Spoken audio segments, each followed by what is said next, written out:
This Torah class is brought to you by TorahAnytime.com.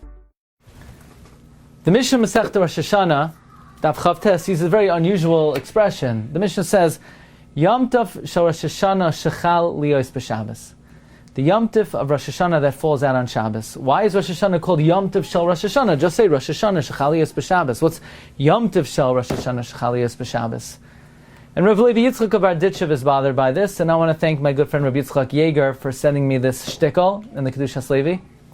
And he would use this as a basis to be mamlitz for Klal Yisrael on such occasion. And he would say, Tata Zisa, on a year that Rosh Hashanah comes out on Shabbos, you have to write us l'chaim.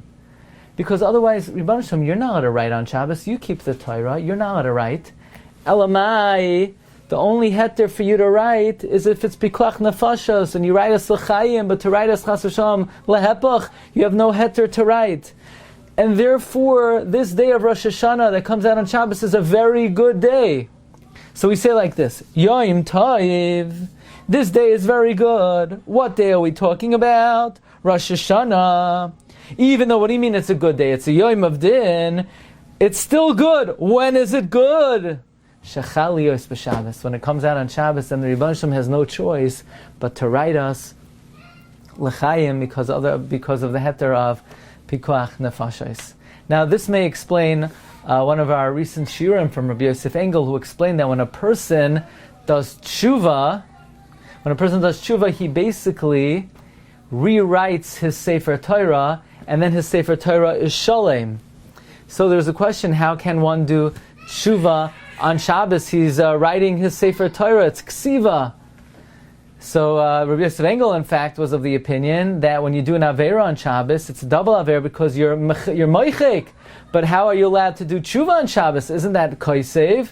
So it's suggested that based on this, Rabbi Yeager suggested that based on this, we can offer that when one does tshuva on Shabbos, it's also pikuach nefesh because it's a matter of life and death. And therefore tshuva becomes permitted. The same way the Ribbono Shel Olam has to write us l'chaim on such a Rosh Hashanah, we're able to do tshuva on Shabbos or on Yom Tov as well.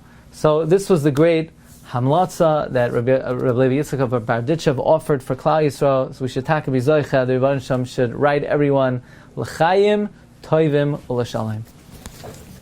You've just experienced another Torah class brought to you by TorahAnytime.com.